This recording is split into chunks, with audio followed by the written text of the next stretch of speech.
A história começa em uma masmorra escura cheia de incontáveis cadáveres, onde um herói chamado Cell está diante de um monstro serpente gigante, com sua espada ensanguentada, pronto para derrubá-lo. A serpente avança contra ele em grande velocidade, e ele mal consegue bloquear o ataque com sua espada, saindo ileso do confronto. Logo ele tem uma ideia e tenta saltar da parede da masmorra para atingir a serpente com um ataque de espada amplificado. Mas a serpente lê facilmente o movimento e o arremessa com força contra a parede com um golpe poderoso. Percebendo o quão perigosa a luta se tornou, ele decide que precisa acabar com aquilo rapidamente. Então avança de frente contra a serpente, com sua espada agora carregada com um raio. Infelizmente sua espada se estilhaça bem no meio do ataque, e a serpente aproveita a chance para recuperar a vantagem. Enquanto a serpente crava seus dentes profundamente nele, ele a apunhala desesperadamente, várias e várias vezes com sua adaga, mas nenhum de seus esforços parece surtir qualquer efeito real na criatura. A serpente então o joga violentamente contra o chão e começa a engolir seu corpo lentamente enquanto ele grita de agonia. Com metade de seu corpo já devorada, a serpente simplesmente encara Seu por um momento, preparando-se para dar a mordida final. Seu de repente sente uma onda de raiva ardente subir dentro dele e declara que não há a menor chance de morrer como algum tipo de covarde. Ele aceita que a morte está vindo buscá-lo, mas pouco antes de a serpente acabar com ele completamente, o tempo congela abruptamente ao seu redor, e ele começa a ouvir uma voz estranha e desconhecida chamando por ele, zombando dele e o chamando de homem patético. Seu ouve a voz claramente e se pergunta de onde diabos ela poderia estar vindo, enquanto a pessoa por trás da voz fica genuinamente chocada por Seu, de alguma forma conseguir ouvi-la. Seu explica que sempre foi capaz de ouvir as vozes das relíquias e diz que consegue perceber que ela deve ser algum tipo de objeto divino. Então pede que ela destrua o monstro serpente e o tire daquele lugar. A voz apenas ri dele em resposta e o lembra de que metade de seu corpo já foi comida. Então mesmo que ela se livrasse da serpente por ele, simplesmente não haveria maneira de ele conseguir sobreviver. Ela diz que ele realmente é um caso lamentável, porque embora tenha nascido com um talento incomparável, acabou nascendo na era errada, e sofreu muito por causa disso, e agora vai morrer sem jamais ter tido a chance de usar plenamente seus truques inteligentes e brilhantes. Ouvir tudo isso apenas enche Cell de uma raiva ainda maior do que antes. Ele não tem plena certeza de como exatamente vai fazer isso, mas jura com todas as suas forças que matará um homem chamado Kwon Tae-jun, custe o que custar e não importa quanto tempo leve. Ao ver a profundidade de sua determinação e sentir seu potencial oculto, a voz de repente assume uma forma física na figura de um corvo e aparece bem diante de Seu, dizendo que decidiu lhe conceder uma segunda chance na vida. Ela diz que está ansiosa e curiosa para ver se ele finalmente será capaz de reivindicar o trono do rei desta vez. O corvo então envia uma poderosa onda de energia fluindo diretamente para Seu, e depois que ela percorre todo o seu corpo por um tempo, ele de repente se vê sentado dentro do que parece ser um prédio público. Ele fica completamente em choque ao perceber lentamente que suas pernas de alguma forma foram totalmente restauradas ao normal. O que o choca ainda mais é descobrir que ele está sentado dentro de uma delegacia, sem nenhuma lembrança de como acabou chegando ali em primeiro lugar. Um policial próximo informa que eles estão atualmente no meio de uma investigação em andamento e pergunta seu nome. Seu fica sentado em silêncio, consumido demais pelos próprios pensamentos e ocupado demais se perguntando se estar vivo novamente era, de alguma forma, obra daquele misterioso corvo divino. Então Seu acaba ouvindo um dos outros policiais comentando casualmente que eles acabaram de entrar bem no início do ano de 2025. E essa revelação deixa Seu completamente atordoado, porque aquele ano era exatamente 15 anos antes de sua própria época atual, o que aos poucos o leva a concluir que, de alguma forma, ele foi enviado 15 anos de volta ao passado. Uma mulher então se aproxima para repreendê-lo por não responder às suas perguntas, mas Seu não consegue evitar a sensação de que já a viu em algum lugar antes. Ele se lembra de que ela é a mãe do garoto de cabelo castanho sentado ali perto, chamado Yu, e que eles estão na delegacia porque foram pegos em uma briga que Yu claramente havia tentado começar com Seu. Seu então pensa em como resolveu esse mesmo problema 15 anos atrás, e se lembra de que lhe pediram para pagar uma quantia extremamente alta em indenização. Como ele estava completamente quebrado na época, simplesmente se ajoelhou e pediu desculpas a eles. A mãe de Yu percebe que Seu não está ouvindo uma única palavra do que ela está dizendo, então tenta dar um tapa nele, mas Seu rapidamente segura sua mão e levanta a voz contra ela, dizendo que foi o filho dela quem começou a briga em primeiro lugar, além de apontar que eles estão exigindo dinheiro demais em acordo. Yu não gosta da forma como Seu está falando com sua mãe, então imediatamente lança um soco, mas Seu desvia facilmente do golpe e o joga no chão. Isso deixa Cell chocado por um momento, ao perceber que seu corpo parece muito mais leve do que deveria. Isso o faz se perguntar se todas as habilidades de combate que ele desenvolveu ao longo dos últimos 15 anos ainda estão intactas dentro desse corpo mais jovem. Se isso for verdade, ele percebe que teve uma sorte enorme. Cell acaba sendo jogado em uma cela por agir de forma agressiva, e o som da mãe de Yu reclamando ali perto começa a irritá-lo. Ainda assim, ele sabe que nada disso vai importar por muito mais tempo quando as relíquias começarem a aparecer. No ano de 2025, grandes terremotos atingiram várias partes da Terra, e diversas tumbas antigas surgiram de repente. Relíquias presentes em mitos, lendas e antigos contos populares foram encontradas dentro delas. Histórias que haviam sido passadas por gerações acabaram se revelando portadoras de um poder real, e aqueles que passaram a possuir essas relíquias receberam várias habilidades sobrenaturais. Por causa disso, todo mundo saiu em busca de relíquias. Cell também entrou nessa busca naquela época, e eventualmente acabou encontrando aquilo que era conhecido como a relíquia do arqueólogo. Naquele momento, Cell sentiu que obter o conhecimento da tumba e de suas relíquias colocaria um fim em sua vida miserável, e permitiria que ele começasse uma nova. Mas foi exatamente aí que a verdadeira loucura começou. Começando pelo Sr. Kwon, o maior presidente de toda a cidade. Muitas pessoas que passaram a possuir relíquias tomaram medidas para garantir que ninguém além delas mesmas pudesse escavar mais nenhuma dessas relíquias. Felizmente, o talento natural de Cell para encontrar relíquias foi reconhecido, e ele foi recrutado pelo próprio Sr. Kwon. A partir daí, ele acabou assumindo todos os trabalhos sujos que o Sr. Kwon jogava em suas mãos, resignando-se a ser conhecido como o cão do presidente, e suportando todos os insultos que vinham junto com isso. Sentado dentro da cela, Cell percebe que é apenas uma questão de tempo até as relíquias começarem a aparecer novamente, e tudo ao seu redor mergulhar na ilegalidade. Ele acha que é uma vantagem estar muito mais forte agora do que antes, mas também sabe que força sozinha não será suficiente desta vez. Ele precisa levantar capital para a escavação o mais rápido possível, mas não tem tanta certeza de como fazer isso. Então, uma linha brilhante de texto aparece de repente diante dele, e Cell pensa a princípio que pode estar perdendo a cabeça, mas logo percebe que isso só pode ser obra de uma relíquia. Ele se levanta e tenta invocar o corvo que o trouxe de volta à vida, mas em vez disso, uma tela de status aparece diante dele, e o informa que sua nova missão é despertar os 4 talentos de um ladrão de tumbas, o que o pega completamente de surpresa. Um guarda passa por ele e não parece notar a tela de status de forma alguma, o que mostra a Cell que ele é o único capaz de vê-la. Além disso, ele percebe que atualmente consegue enxergar objetos dentro de um raio de 1 metro ao seu redor, algo que originalmente era uma habilidade ligada à relíquia do arqueólogo. Mas como ele não possui mais essa relíquia, ele se pergunta por que a habilidade ainda continua com ele. Cell observa sua tela de status com mais atenção e vê que já conquistou um dos 4 talentos, o que significa que ainda restam 3 para desbloquear. Isso o deixa um pouco aliviado, já que significa que ele já tem certa vantagem inicial. Mas ainda assim ele não consegue deixar de se perguntar por que a relíquia do corvo está fazendo tudo isso por ele. O detetive Kim então chega para pagar essa fiança de Cell, e quando eles saem, Kim diz a Cell que ele é realmente azarado, já que Yu aparentemente é reincidente quando se trata de provocar pessoas para entrarem em brigas. Enquanto Kim ri de toda a situação, Cell pensa em silêncio consigo mesmo, e se lembra de que o detetive Kim foi a única pessoa que ficou ao seu lado quando ele não tinha absolutamente nada. Depois disso, eles começam a caminhar juntos para casa, e no caminho Cell pergunta a Kim se ele notou algum incidente estranho ultimamente. Julgando pela confusão no rosto de Kim diante da pergunta, Cell consegue perceber que as relíquias ainda não existem nessa versão do mundo. Depois de se despedirem, Cell segue sozinho e percebe que este é exatamente o ponto no tempo em que as tumbas estão apenas começando a aparecer, e ainda não existem usuários de relíquias em lugar nenhum, o que significa que agora é sua chance perfeita de sair na frente. Ele menciona que a maioria das primeiras relíquias apareceu na Europa e nas Américas. Ainda assim, Cell continua pensando em maneiras de conseguir algum dinheiro, já que precisa comprar passagens de avião. Ao virar em um beco, ele acaba dando de cara com a gangue para a qual costumava trabalhar em sua vida passada, e abre um sorriso de canto, dizendo para si mesmo que acabou de encontrar sua vaca leiteira. Em sua vida passada, ele estava tão desesperado por dinheiro que acabou trabalhando para essa mesma gangue, e durante esse tempo foi tratado pior do que um cachorro. Um dos membros da gangue tenta dar um tapa no rosto de Cell,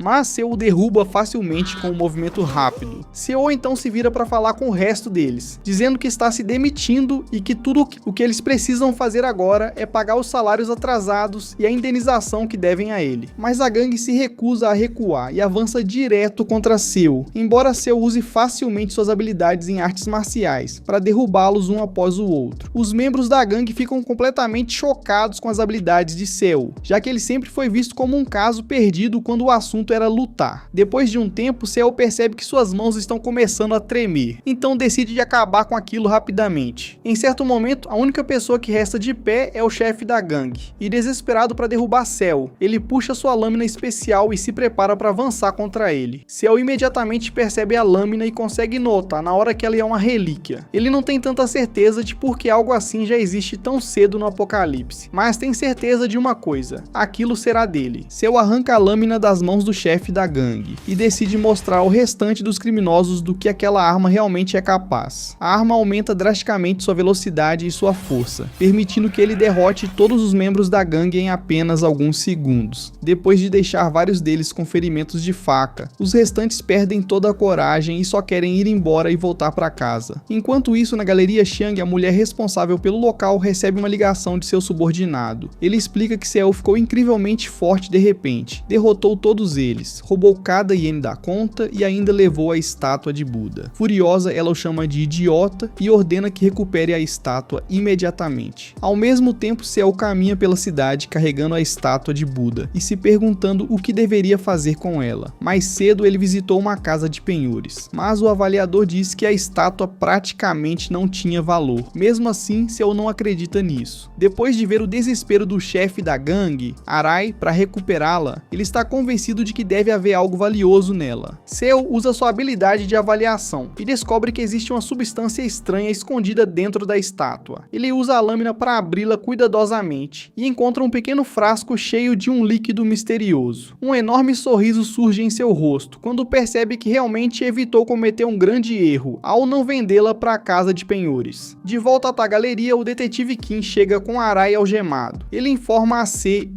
que a polícia recebeu uma denúncia sobre a venda de drogas ilegais naquele local. A mulher imediatamente nega tudo, insistindo que eles trabalham apenas com obras de arte. No entanto, o detetive Kim manda que ela pare de fingir, pois a polícia já encontrou as provas dentro do depósito. Ela fica chocada ao saber que a polícia sequer conhece a existência do depósito, mas rapidamente se acalma, acreditando que não há motivo para se preocupar, já que todos os cômodos do local são protegidos por senhas. Nesse instante, um dos policiais fala pelo rádio comunicador de Kim e informa que revistaram todas as salas do depósito e encontraram grandes quantidades de drogas. A mulher fica completamente atordoada. Todos os cômodos deveriam estar trancados por senhas, então ela não consegue entender como a polícia entrou. Antes de ser levada, o detetive Kim aproxima o celular do ouvido dela. Do outro lado da linha está Seu, que diz que foi muita estupidez não trocar as senhas de vez em quando. No momento em que escuta a voz dele, ela percebe que Seu estava por trás de tudo e grita seu nome furiosamente, enquanto os policiais a escoltam para fora. Enquanto caminha para casa, Seu recebe uma mensagem do detetive Kim, informando que a recompensa de 10 milhões de ienes pela denúncia será enviada em breve. Com seu dinheiro inicial finalmente garantido, Seu decide que está na hora de voltar para casa, dormir um pouco e se preparar para o dia seguinte, pois é quando a caça às tumbas finalmente começará. No entanto, ele se depara com uma enorme surpresa. Uma tumba misteriosa surgiu exatamente no lugar onde sua casa costumava ficar. Seu se aproxima com cuidado e ouve uma agente da CIA, chamada Linda, conversando com alguém. Ela diz que tiveram sorte por ninguém ter percebido que a estranha estrutura é na verdade uma tumba, e que por isso planejam explodir a entrada logo na manhã seguinte. Pouco depois, Linda acaba encontrando Kenshi, um membro da equipe japonesa de escavação. Por causa do passado entre os dois, ela imediatamente o chama de ladrão, mas Kenshi rebate, dizendo para ela não se fazer de inocente, pois ambos sabem exatamente o que estão realmente procurando. Seu escuta a conversa em silêncio e descobre que eles pretendem usar explosivos para abrir caminho à força para dentro da tumba. Ouvir isso é o bastante para ele perceber que ainda não existem especialistas de verdade capazes de compreender o quanto essas tumbas são perigosas. Seu vê isso como uma ótima notícia, pois significa que, no momento, ele é a pessoa mais experiente ali. De repente, estranhas marcas vermelhas começam a se espalhar pelo chão. Seu as reconhece imediatamente como glifos da tumba. Essas inscrições antigas contêm informações importantes sobre a tumba. Qualquer pessoa capaz de lê-las pode descobrir onde a entrada está escondida e também localizar armadilhas mortais antes mesmo de entrar. Seu analisa cuidadosamente os glifos e quase instantaneamente seu sistema é ativado. Uma notificação aparece, informando que ele adquiriu adquiriu a habilidade linguística. Essa nova habilidade melhora drasticamente sua compreensão de qualquer idioma. Graças a ela, os símbolos estranhos se tornam fáceis de entender. Depois de observar as inscrições por alguns instantes, Seu rapidamente descobre onde fica a entrada. Sem perder tempo, ele ativa a passagem oculta e desfere um golpe com sua lâmina. No exato momento em que o ataque acerta, uma explosão gigantesca dispara em direção ao céu, espalhando uma poderosa onda de choque por toda a área. O estrondo chama imediatamente a atenção de todos, incluindo Linda e Kenshi. Os dois olham rapidamente na direção da explosão e percebem que algo inacreditável está acontecendo. A entrada da tumba está se abrindo sozinha. Com medo de perderem a oportunidade caso ela se feche novamente, eles correm o mais rápido que podem e saltam para dentro. Enquanto isso, Seu continua avançando calmamente pelas profundezas da tumba. Depois de caminhar por algum tempo, ele chega a um lago misterioso, que reconhece imediatamente por causa de suas memórias do futuro. Ele já sabe exatamente o que existe sob aquelas águas. Se uma relíquia for lançada no lago, despertará a serpente que dorme ali há incontáveis anos. Sem hesitar, Seu joga sua lâmina na água. O lago tranquilo começa a tremer imediatamente, enquanto grandes ondas se espalham por toda a superfície. Poucos instantes depois, a gigantesca serpente emerge lentamente da água, abrindo os olhos após seu longo sono. Ela dá as boas-vindas ao mais novo visitante antes de abrir sua enorme boca. Dentro dela estão duas armas de relíquia de alto nível. A serpente pergunta a Seu qual das duas armas ele havia perdido. Seu já sabe que aquilo não passa de um teste. No futuro, muitos saqueadores de tumbas gananciosos fracassaram porque mentiram, alegando que uma das armas valiosas lhes pertencia. A serpente punia imediatamente qualquer um que respondesse de forma desonesta. Lembrando-se dessa lição, Seu diz calmamente a verdade e responde que nenhuma das duas armas pertence a ele. A serpente fica satisfeita com sua honestidade. Ela elogia Seu antes de lhe entregar sua verdadeira lâmina. Tudo parece estar acontecendo exatamente como ele esperava. Então, Seu educadamente pergunta se pode olhar sua arma mais de perto. A serpente abaixa o guarda por um breve instante. Em vez de aceitar a recompensa pacificamente, Seu ataca de repente. Ele agarra sua lâmina e golpeia a serpente sem qualquer aviso. A criatura gigantesca solta um grito de dor e pergunta por que ele a atacou mesmo depois de passar no teste com sucesso. Seu não hesita em responder. Ele explica que não confia nem um pouco nas relíquias. Só porque alguém passa pelo teste de uma relíquia não significa que receberá uma recompensa justa. Sempre existe a possibilidade de a relíquia ter outras intenções. Seu até se lembra de ter ouvido falar de outro saqueador de tumbas que concluiu com sucesso o teste de uma relíquia, apenas para enlouquecer logo depois e se transformar em um assassino em série. Depois de ouvir histórias como essa, Seu não tem a menor intenção de correr riscos desnecessários. Se existir a menor chance de a serpente traí-lo, ele prefere eliminar essa ameaça imediatamente. A serpente fica furiosa e avança diretamente contra ele. Seu reage na mesma hora, saltando bem alto antes de cravar profundamente sua lâmina no corpo da serpente. Outro rugido de dor ecoa por toda a câmara. Mesmo sofrendo um ferimento tão grave, a serpente se recusa a cair. Sabendo que ataques comuns não serão suficientes, Seu ativa sua técnica de dominação. Uma poderosa onda de energia flui de seu corpo diretamente para a serpente. A criatura grita mais uma vez enquanto a técnica começa a subjugar sua vontade. Dominação é uma habilidade especial que permite ao usuário forçar uma relíquia a obedecer às suas ordens. Ela é o completo oposto da afinidade, que permite controlar uma relíquia construindo uma relação de confiança com ela. No entanto, nenhum desses métodos é considerado perfeito. A relação ideal entre uma relíquia e seu dono é conhecida como compatibilidade, quando ambos se compreendem naturalmente e lutam como se fossem um só. Essa conexão costuma ser comparada à relação entre um músico habilidoso e seu instrumento favorito. Mesmo sendo constantemente afetada pela dominação, a serpente se recusa teimosamente a se render. Ela continua resistindo com todas as suas forças, tentando escapar do controle de Seu. Vendo que ela ainda não pretende se submeter, Seu decide colocar tudo em um último ataque. Ele despeja ainda mais poder em sua técnica de dominação, canalizando toda essa energia diretamente através de sua lâmina. A força atravessa o corpo da serpente, fazendo-a gritar repetidas vezes. A batalha continua por mais alguns instantes, até que a criatura finalmente chega ao seu limite. A técnica de dominação de Seu consegue, enfim, exorcizar completamente a serpente. Com o teste concluído em seus próprios termos, Seu oficialmente reivindica a serpente como sua mais nova relíquia. Como recompensa, ele recebe um machado de ouro e um machado de prata. Uma notificação do sistema aparece imediatamente, mostrando que seus atributos aumentaram mais uma vez. Seo passa alguns instantes analisando as melhorias, satisfeito com o resultado de sua aposta. Pouco tempo depois, Linda e Kenshi finalmente chegam ao lago. Acreditando que sabem como o teste funciona, eles repetem o mesmo procedimento e lançam uma relíquia na água. No entanto, nada acontece. O lago permanece completamente imóvel. Os dois encaram a água confusos, incapazes de entender por que o teste não começou. Nenhum deles percebe que Seo já concluiu o desafio e tomou posse da relíquia. Antes que possam investigar mais, toda a caverna começa a tremer violentamente. Grandes rachaduras se espalham pelas paredes, enquanto enormes blocos de pedra começam a cair do teto. Percebendo que a tumba está desmoronando, Linda e Kenshi abandonam imediatamente o teste e correm desesperadamente para a saída, escapando por pouco antes que a passagem seja completamente selada. Enquanto isso, de volta à galeria, os membros restantes da gangue continuam furiosos. Seu chefe foi preso, as drogas foram apreendidas e tudo pelo que trabalharam foi destruído por causa de Seo. Um dos integrantes da gangue, chamado Noburu, fecha os punhos e jura que fará Seo pagar por tudo o que fez. Nesse instante, seu telefone toca e ele fica chocado ao ver que quem está ligando é o próprio Seo. Assim que Noburu atende, Seo diz para esquecer as formalidades e ir direto ao assunto. Ele quer que Noburu reúna o restante da gangue, porque tem um trabalho para todos eles. Seo explica que seu próximo alvo é Midas, a maior casa de leilões secreta do mundo, localizada em Las Vegas. Ele acredita que o local guarda informações valiosas que poderão ajudá-lo a se preparar para os acontecimentos futuros. Se conseguir acesso ao leilão, terá uma enorme vantagem sobre todos os outros. Ele ordena que Noburu e seus homens participem do leilão deste mês. Comprem alguns itens específicos e fiquem de olho em um homem chamado Jack Cayman, mais conhecido como JK. No entanto, Seo pensa consigo mesmo que Jack Cayman, na verdade, não é o verdadeiro codinome de Ogawara. Noburu rapidamente aponta que entrar em Midas é praticamente impossível. Apenas pessoas extremamente ricas e influentes têm permissão para entrar. Seo simplesmente manda que ele não se preocupe com os custos. Ele promete pagar muito bem pelo serviço. Depois, com uma voz calma, lembra que recusar não é realmente uma opção. Eles podem aceitar a missão ou deixá-lo espancá-los mais uma vez. Lembrando da surra que levaram anteriormente, Noburu e os outros decidem na mesma hora que aceitar o trabalho. É de longe a melhor escolha. No dia seguinte, Seo se prepara para continuar caçando relíquias. Antes de sair de casa, ele olha para o outro lado da rua e percebe um telejornal sendo exibido em uma enorme televisão. A repórter anuncia que um quarto assassinato sem explicação acabou de acontecer. Segundo a reportagem, o suspeito tentou tirar a própria vida ateando fogo ao próprio corpo. Ao ouvir isso, Seo percebe imediatamente que tudo está acontecendo exatamente da mesma forma que antes do surgimento das tumbas no futuro. A linha do tempo não mudou tanto quanto ele esperava. Enquanto continua caminhando, Seo acaba esbarrando em Kenshi, que o reconhece imediatamente. Ver Kenshi naquele lugar revela algo importante para Seo. Se Kenshi apareceu ali, então outra tumba certamente está prestes a se revelar. Seo também percebe que Kenshi está carregando uma relíquia. No entanto, fica evidente que ele ainda é inexperiente, pois nem sequer tenta esconder a aura da relíquia. Qualquer pessoa experiente conseguiria percebê-la facilmente. Kenshi ainda está gritando com Seo por ter esbarrado nele quando o chão começa a tremer sob seus pés. Seo entende imediatamente que outra tumba está se manifestando. Sem dizer mais uma palavra, ele dispara em direção à origem do tremor, determinado a chegar antes de qualquer outra pessoa. Quase no mesmo instante, o telefone de Kenshi começa a tocar. Esperando apenas uma atualização comum, ele atende sem dar muita importância. Em vez disso, seu associado lhe dá uma notícia chocante. O homem coreano que está carregando o machado de ouro e o machado de prata foi visto nas proximidades. No instante em que Kenshi ouve essas palavras, tudo finalmente faz sentido. Ele percebe que Seo era o tempo todo o misterioso homem da profecia. Depois que a tumba finalmente emerge, Seo e os outros despertam dentro de uma tumba misteriosa. Ao olhar ao redor, Seo percebe imediatamente algo estranho. Há várias espadas quebradas espalhadas pela área, e muitas delas estão fincadas diretamente no chão. A visão de todas aquelas armas destruídas faz Seo perceber que a relíquia escondida dentro daquela tumba deve ser incrivelmente poderosa. Em seguida, ele observa as armas mais de perto e de repente reconhece o trabalho artesanal delas. Seo percebe que as espadas foram criadas pelos Muramasa, uma famosa e antiga família de ferreiros especializados na fabricação de espadas. A família Muramasa é muito conhecida por criar armas extremamente poderosas, e suas espadas são consideradas tesouros nacionais por causa de seu fio inacreditável. Suas armas são tão famosas que mesmo depois de todo esse tempo, as pessoas ainda conseguem reconhecê-las por seu estilo único de fabricação. Por causa disso, Cell presume que as espadas quebradas cobrindo o chão devem ter sido criadas pelo clã Muramasa. Ele também acredita que a própria tumba deve ter uma forte ligação com a família Muramasa e suas armas. Se tantas espadas deles estão dentro daquele lugar, então a relíquia escondida ali também pode estar relacionada a eles. No entanto, antes que Cell consiga investigar mais a fundo a tumba, seu sistema surge repentinamente diante dele, com um aviso importante. Ele informa que a aura maligna da tumba começou a atacar seu corpo. Cell fica imediatamente preocupado, puxa a manga para examinar o braço e percebe que sua pele está começando a queimar. Ao perceber o quão perigosa é a situação, Cell entende que precisa encontrar a relíquia e escapar da tumba o mais rápido possível. Infelizmente, as coisas não acontecem tão facilmente quanto ele esperava. Cell continua explorando a tumba, esperando encontrar a relíquia com certa rapidez. No entanto, a tumba acaba sendo muito maior do que ele imaginava. Ele continua avançando por uma área após a outra, mas não parece haver nenhum sinal da relíquia em lugar algum. Para piorar ainda mais a situação, nem mesmo o machado dourado consegue localizar a relíquia. Cell fica cada vez mais frustrado ao perceber que seu método habitual de encontrar tesouros escondidos não está funcionando dessa vez. Cell então começa a pensar em Kenshi. Ele se lembra de que Kenshi estava seguindo seus passos antes, e começa a se perguntar se ele realmente sabe alguma coisa sobre a tumba. Em seguida, Cell avista um grupo de pessoas presas dentro de um fosso, mas o que mais chama sua atenção é uma estudante do ensino médio, que está completamente fora de controle, porque foi envenenada por uma relíquia. Qualquer pessoa que fosse cortada pela lâmina daquela relíquia acabaria na mesma condição que a garota. Cell grita para as pessoas dentro do fosso e pergunta quem as empurrou até ali. Depois de descobrir que foi Kenshi, ele percebe que Kenshi as ofereceu como sacrifícios para fazer a ponte sagrada aparecer. Depois disso, Cell retira o artefato que roubou de Kenshi e percebe que, na verdade, ele é uma relíquia especial que pertence aos irmãos Sol e Lua. Seu sistema então se ilumina e informa que ele despertou 4 novas habilidades. Cell decide imediatamente testar seus novos poderes, saltando dentro do fosso e enfrentando a garota possuída. Depois de uma batalha difícil, ele consegue amarrá-la usando sua corda relíquia e a liberta com sucesso da maldição. Em seguida, Cell pergunta aos outros civis onde Kenshi está, e um deles se manifesta, dizendo que Kenshi foi visto pela última vez atravessando a ponte e seguindo para uma parte mais profunda da tumba. Ao ouvir isso, Cell conclui que Kenshi deve ter conseguido essa informação com o usuário da relíquia da profecia. Deixando isso de lado, a garota que estava possuída pede para Cell retirar a corda relíquia de seu corpo, então ele a recolhe imediatamente e a liberta. Enquanto isso, Kenshi aparece atravessando a ponte enquanto conversa ao telefone com um de seus colegas. Quando finalmente chega ao fosso, ele presume que as pessoas que empurrou lá dentro já foram sacrificadas. Então ele desliza para dentro do fosso e começa a procurar pela relíquia. No entanto, depois de procurar por algum tempo, Kenshi começa a ficar frustrado, pois tudo o que consegue ver é um monte de espadas quebradas, e ele ainda não consegue encontrar a Muramasa. Porém, justamente quando começa a perder a paciência, o mesmo grupo de pessoas que ele empurrou para dentro do fosso surge do nada e parte para cima dele. Eles imediatamente cercam Kenshi e começam a espancá-lo. Enquanto está sendo espancado, Kenshi olha para trás deles e vê Cell parado ali sozinho. Ele percebe imediatamente que Cell deve ser o responsável por tudo aquilo. Cell então zomba de Kenshi, dizendo que ele é péssimo no próprio trabalho, já que teve uma grande vantagem e, mesmo assim, não conseguiu encontrar a relíquia. Com isso resolvido, Cell usa seu machado dourado para localizar a lâmina Muramasa. Assim que descobre sua localização, ele usa seu poder para fazer a espada voar diretamente até suas mãos. A lâmina Muramasa então reconhece Cell como seu novo portador. No entanto, ela o avisa de que, caso queira controlá-la completamente e liberar seu verdadeiro poder, ele precisará matar 10 humanos primeiro, pois a espada exige sangue humano para ativar todas as suas habilidades. Porém, Cell se recusa a matar pessoas inocentes apenas para conseguir mais poder. Em vez disso, ele usa sua habilidade de dominação para obrigar a espada Muramasa a obedecer às suas ordens e se submeter a ele. A Muramasa resiste ao controle de Cell por algum tempo, mas ele acaba conseguindo dominá-la e subjugá-la. A espada então começa a brilhar com uma aura azul, deixando Kenshi completamente incrédulo com o que acabou de testemunhar. Depois disso, os civis começam a sair do fosso. Cell então percebe Kenshi tentando escapar discretamente, então se aproxima dele, dá um toque em seu ombro e avisa que ele não está enganando ninguém. Kenshi imediatamente começa a implorar para que Seu simplesmente o tire do fosso. Ele até promete dar todo tipo de coisa a Seu caso o ajude a escapar. Porém, Seu não está interessado em nada do que Kenshi tem a oferecer. Em vez disso, ele simplesmente acerta uma joelhada no estômago de Kenshi antes de sair do fosso sozinho. Ao deixar o local, Seu ordena que a tumba se feche. Ela obedece às suas instruções, fazendo várias pedras gigantes caírem e esmagarem Kenshi lá dentro. Enquanto isso, o parlamento japonês está assistindo às notícias, e o presidente fica extremamente irritado porque tudo o que as pessoas comentam são as tumbas e as relíquias. Ele está especialmente furioso com Mori, o chefe da equipe de escavação, porque Mori já havia garantido que cuidaria de tudo. Mori então assegura ao presidente que as coisas são diferentes agora, e como Seu se tornou o maior problema deles, promete que irá eliminá-lo pessoalmente. Enquanto isso, dentro de um banheiro, Seu observa seu braço coberto de cicatrizes, e rapidamente percebe que o ferimento é consequência do uso de sua habilidade de dominação. Sempre que usa a habilidade para assumir o controle de uma relíquia, ela é reiniciada, mas o processo também causa danos ao próprio corpo de Seu. Quanto mais poderosa for a relíquia, mais dano seu corpo sofre. Por causa disso, Seu percebe que não conseguirá sobreviver por muito tempo, se continuar usando a habilidade de dominação dessa forma. Seu continua reclamando de seus ferimentos por algum tempo, antes de colocar a mão no bolso e retirar uma pequena relíquia em formato de comprimido. Ele decide engoli-la, e no momento em que faz isso, fica chocado ao ver que todas as marcas de queimadura em seu corpo desapareceram completamente. Além disso, ele também adquire uma nova habilidade chamada Tolerância. Enquanto está deitado na cama, Seu logo percebe que a habilidade Tolerância lhe dá a capacidade de neutralizar venenos. Isso o faz pensar novamente no corvo que o enviou para aquele lugar, e ele começa a se perguntar por que o corvo tentaria intencionalmente tornar sua vida naquele mundo muito mais fácil. O sistema de Seu então o informa repentinamente de que uma relíquia de classe S está observando seus movimentos. Seu começa a se perguntar se poderia ser o livro das profecias, um antigo tesouro do Japão. Ao contrário das relíquias comuns, o livro das profecias não cria tumbas. Em vez disso, ele escolhe seu próprio dono, e a pessoa escolhida foi uma garota chamada Yuka. O governo japonês logo ficou sabendo da existência do livro, e ofereceu a Yuka um acordo generoso para permitir que usassem o livro das profecias em suas operações de escavação. As coisas correram bem por algum tempo, mas Yuka nunca foi muito dedicada aos estudos e sempre teve dificuldade para compreender a linguagem antiga do livro. Então, certo dia, uma profecia estranha surgiu de repente, e ficou claro que as coisas não acabaram bem para Yuka. Agora, no presente, finalmente chegou o momento de Yuka ler novamente o livro das profecias. No entanto, ela fica chocada quando o livro revela repentinamente uma profecia dizendo que ela irá morrer. Porém, toda essa situação na verdade faz parte do plano de Seu. Ele está agora no Japão sentado dentro de um restaurante e comendo sushi tranquilamente enquanto espera os agentes japoneses invadirem o local. Ele sabe que eles devem acreditar que está ali para matar Yuka. Os agentes então dizem para Yuka entrar no jogo, atender Seu como se ele fosse um cliente comum e olhar diretamente nos olhos dele para que o livro das profecias consiga marcá-lo por completo. Eles também a instruem a fazer um sinal caso algo incomum aconteça. Yuka entra no restaurante e imediatamente se apaixona por Seu, porque o considera incrivelmente bonito. Quando Seu leva a mão repentinamente até sua espada, os agentes do lado de fora se preparam imediatamente para atacar. Porém, antes que consigam fazer qualquer coisa, Yuka fecha a porta de repente, impedindo que os agentes entrem. Yuka então começa a flertar com Seu por meio de mensagens de texto, pois os dois não falam o mesmo idioma. Seu admite que Yuka tem uma energia muito atraente, então decide entrar no jogo e retribuir o flerte. Enquanto isso, os agentes continuam esperando do lado de fora, completamente alheios ao que Seu está planejando. De repente, uma explosão acontece dentro do restaurante. Quando a fumaça se dissipa, os agentes percebem que foram amarrados pela corda relíquia de Seu. Seu então sai tranquilamente do restaurante com Yuka ao seu lado. Deixando os agentes amarrados para trás, Seu se vira para Yuka e pergunta aonde ela quer ir no primeiro encontro deles. Seu e Yuka saem para as ruas, e Seu comenta como é absurdo aqueles soldados realmente estarem planejando enviá-la para a linha de frente. Yuka concorda e diz que era muito irritante como eles sempre a vigiavam aonde quer que fosse. Seu apenas dá alguns tapinhas na cabeça dela, e sugere que talvez eles devessem causar um pouco de problema para aqueles idiotas. Enquanto continuam caminhando juntos, Yuka começa a perceber que Seu não é a pessoa maligna que todos diziam que ele era. Pelo que viu até agora, alguém como ele jamais faria mal a ela de verdade. Como Momo acredita que Seo não sabe quem ela realmente é. Ela pensa que agora, depois de finalmente se encontrarem, pode ler secretamente o futuro dele. No entanto, de repente se lembra de que deixou o livro das profecias em casa. Depois que chegam a uma área tranquila, sem ninguém por perto, Seo de repente encosta a espada no pescoço de Yuka. Em seguida esmaga o celular dela sob o pé antes de dizer calmamente que já sabe que ela é a pessoa que possui o livro das profecias. Ao ouvir isso, Yuka fica aterrorizada.